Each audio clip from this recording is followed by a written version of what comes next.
আজকের বাড়িতে মা বানিয়েছেন ফ্রাইড রাইস।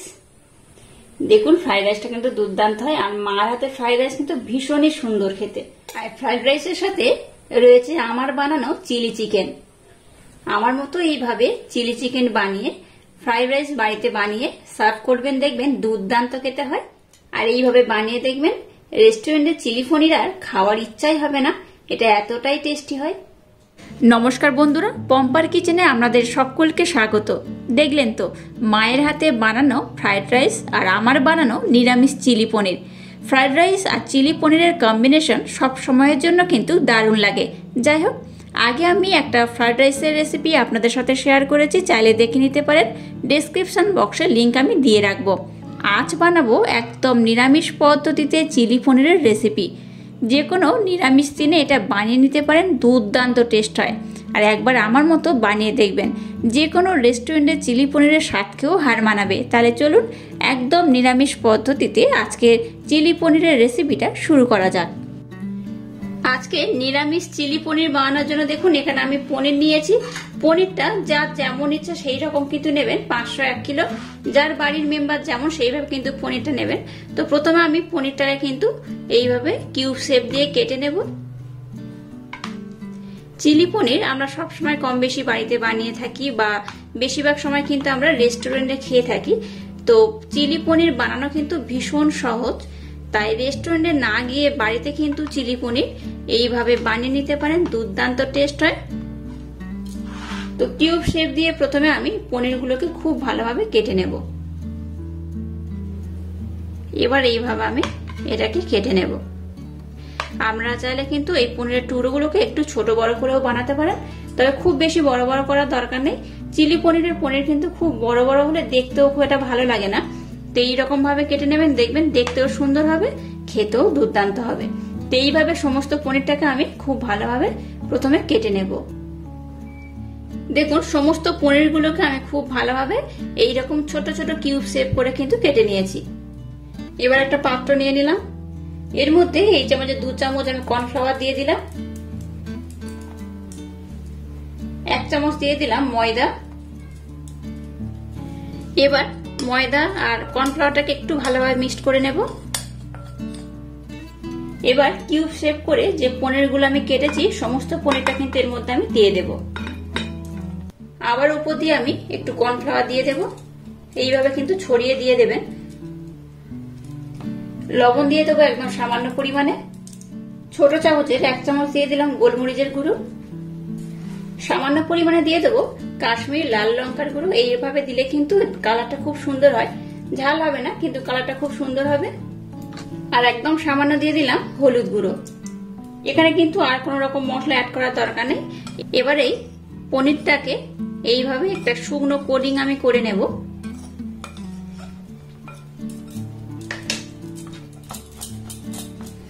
আমার মতো এরকম ইউনিক স্টাইলে একবার চিলি পনিরটা বানিয়ে দেখবেন, দুর্দান্ত টেস্ট হয়। দেখুন এটাকে সমস্ত শুকনো উপকরণ দিয়ে খুব ভালোভাবে আমি কোটিং করে নিয়েছি। আচ্ছা, এখানে আমি একটা গুরুত্বপূর্ণ কথা জানিয়ে রাখি, আপনাদের হাতের কাছে যাদের কর্নফ্লাওয়ার নেই তারা কিন্তু চালের গুঁড়িও ব্যবহার করতে পারেন। চালের গুঁড়ি আর ময়দা দিয়ে কিন্তু এটাকে এইভাবে কোটিং করলেও হবে। আপনারা চাইলে কিন্তু গ্রেভি বানিয়ে এটাকে কোটিং করতে পারেন, তবে গ্রেভি বানানোর থেকে এইভাবে যদি কোটিং করে এই চিলি পনিরটা বানান তাহলে কিন্তু পনিরগুলোর টেস্ট দুর্দান্ত হয়, খুব ক্রিস্পি হয়, দুর্দান্ত টেস্ট হয়, আর যার সাথে খান না কেন দারুণ লাগে। এখানে কিন্তু আমি কোনো রকম জল ব্যবহার করব না, পনিরটাকে আমি শুধুমাত্র শুকনো কোটিং করলাম। এবার এটাকে আমি 10 মিনিটের জন্য রেস্টে রেখে দেব। চলুন ততক্ষণে কিছু সবজি আমি কেটে নেব। এবার দেখুন এখানে নিয়েছি একটা টমেটো, একটা ক্যাপসিকাম, নিয়েছি 3টে কাঁচা লঙ্কা। এবার ক্যাপসিকাম আর টমেটো কাঁচা লঙ্কাকে আমি খুব ভালোভাবে কেটে নেব। আচ্ছা, পনিরটা যেহেতু আমি একটু বেশি নিয়েছি তাই কিন্তু সমস্ত ক্যাপসিকামটা আমি ইউজ করব। পনির যে যেমন ব্যবহার করবেন তার উপর ডিপেন্ড করে কিন্তু এই টমেটো আর ক্যাপসিকামটা ব্যবহার করবেন। ক্যাপসিকামটাকে আমি কিন্তু একটু বড় করেই কাটবো, খুব ছোট ছোট টুকরো করে কাটবো না। দেখুন এইরকম টুকরো করেই কেটে নেব। এবার দেখুন একটা টমেটো আমি নিয়ে নিয়েছি, টমেটোটাকেও এইভাবে আমি কেটে নেব। আচ্ছা, টমেটোর এই ভিতরের পোর্শনে এই যে শ্বাসটা রয়েছে এটা কিন্তু বাদ দিতে হবে। এটাকে কিন্তু এইভাবে আমি বাদ দিয়ে দেব। এটাকে বাদ দিয়ে এটাকেও আমি কিন্তু ওইভাবে একটু বড় বড় টুকরো করে কেটে নেব। ঠিক এইরকম টুকরো হবে। এইভাবে টমেটোটাকে আমি কেটে নেব। দেখুন লঙ্কা, টমেটো আর ক্যাপসিকামটাকে আমি খুব ভালোভাবে কেটে নিয়েছি। এবার দেখুন এরকম একটা আমি পাত্র নিয়ে নিয়েছি। এর মধ্যে আমি এই চামচের 1 চামচ কর্নফ্লাওয়ার দিয়ে দিলাম। এবার এখানে আমি অল্প একটু জল দিয়ে দেব। এবার এই জলের সাথে কর্নফ্লাওয়ারটাকে আমি ভালোভাবে এইভাবে মিক্সড করে নেব। আচ্ছা, এই কর্নফ্লাওয়ারটা কিভাবে ব্যবহার করব সেটা আমি রান্না করতে করতে আপনাদেরকে দেখিয়ে দেব। তো এই মুহূর্তে কিন্তু এটা আমার লাগছে না, এটা পরে লাগবে। তো এটা আমি আপনাদের সাথে শেয়ার করে নিলাম। কর্নফ্লাওয়ারটাকে একটা পাত্রে আলাদাভাবে মেল্ট করার পর এটাকে আমি রেখে দিলাম। এবার দেখুন পনিরটাকে আমি ম্যারিনেট করে রেখে দিয়েছিলাম। পনিরটা দেখুন কত সুন্দর হয়ে গেছে। এইভাবে এটাকে আমি ম্যারিনেট করেছিলাম। আর একবার এটাকে একটু নাড়াচাড়া করে নিলাম। চলুন এবার নেক্সট স্টেপ শুরু করা যাক। এবার গ্যাসটাকে জেলে দিয়ে একটা ফ্রাই প্যান বসিয়ে ফ্রাই প্যানটাকে খুব ভালোভাবে গরম করে নিয়েছি। এবার এর মধ্যে আমি দিয়ে দিলাম সর্ষের তেল। আমরা চাইলে কিন্তু এখানে সাদা তেলও ব্যবহার করতে পারেন। যে কোনো রেসিপি সর্ষের তেলে বানাতে আমি ভীষণই পছন্দ করি। তো আমরা চাইলে কিন্তু এখানে সর্ষের তেলের পরিবর্তে সাদা তেলও ব্যবহার করতে পারেন। এবার তেলটাকে আমি খুব ভালোভাবে গরম করে নেব। তেলটাকে আমি খুব ভালোভাবে গরম করে নিয়েছি। এবার পনিরগুলোকে এর মধ্যে আমি দিয়ে দেব।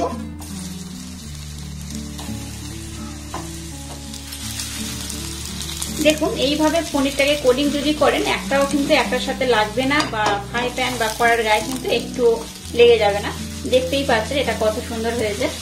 এই দেখুন এবার এটাকে উল্টে পাল্টে একটু হালকা লাল লাল করে ভেজে নেব।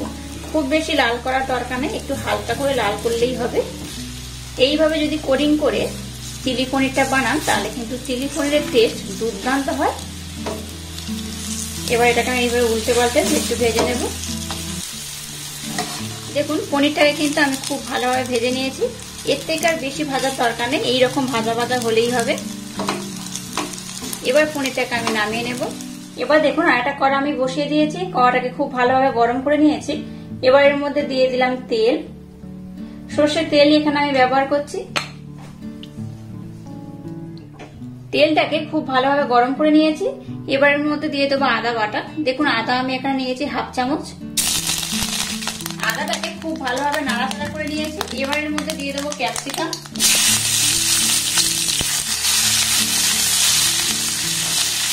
ক্যাপসিকামটা দেওয়ার পর ক্যাপসিকামটাকে একটু ভালোভাবে নাড়াচাড়া করে ভেজে নেব।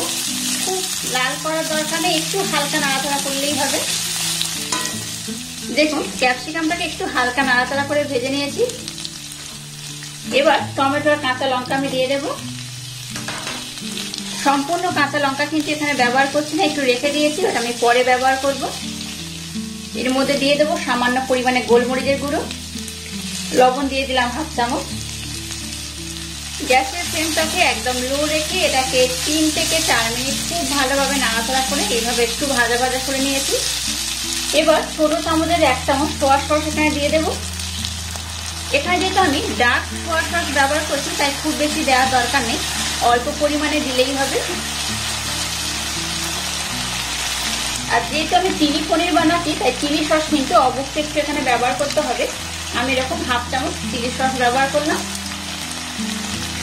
চিলি সস দিলে কিন্তু দুর্দান্ত খেতে হয়। একটু ঝাল ঝাল না হলে কিন্তু এটা খুব একটা ভালো লাগে না। সেটাকে আমি একটু ভালোভাবে এবার নাড়াচাড়া করে নেব। এবার এর মধ্যে দিয়ে দেবো টমেটো সস। টমেটো সস দিয়ে দিলাম 2 চামচের মতো। এবার সমস্ত উপকরণ খুব ভালোভাবে এইভাবে আমি নাড়াচাড়া করে নেব। এখানে কিন্তু এই মুহূর্তে কোনো রকম জল ব্যবহার করা যাবে না। আচ্ছা আরেকটা কথা বলে রাখি, আপনারা চাইলে কিন্তু এটাকে একটু বেশি গ্রেভি বানাতে পারেন, একটু কমও গ্রেভি বানাতে পারেন। যদি গ্রেভি একটু বেশি পছন্দ করেন তাহলে কিন্তু গ্রেভির জন্য যে জলটা আমি ব্যবহার করব তার পরিমাণটা একটু বেশি হবে। আর যদি মনে করেন গ্রেভিটা একটু একদম হালকা হবে, মাখো মাখো হবে, তাহলে কিন্তু জলের পরিমাণটা একটু কম ব্যবহার করতে হবে। তো যাই হোক এটাকে আমি একটু নাড়াচাড়া করে নেব। এবার এখানে দেখুন কাশ্মীরি লাল লঙ্কার গুঁড়ো একদম সামান্য পরিমাণে ব্যবহার করব যাতে কালারটা খুব সুন্দর হয়। হলুদ গুঁড়ো ব্যবহার করার দরকার নেই, আমরা চাইলে করতে পারেন, নাও পারেন। আমি কিন্তু এখানে কোন রকম হলুদ গুঁড়ো ব্যবহার করব না। একদম শেষে একটু কাশ্মীরি লাল লঙ্কা গুঁড়ো দিলে কি হয়, কালারটা কিন্তু খুব সুন্দর হয়। তো যাই এটাকে আমি আবার 2 থেকে 3 মিনিট একটু ভালোভাবে নাড়াচাড়া করে কষে নেব।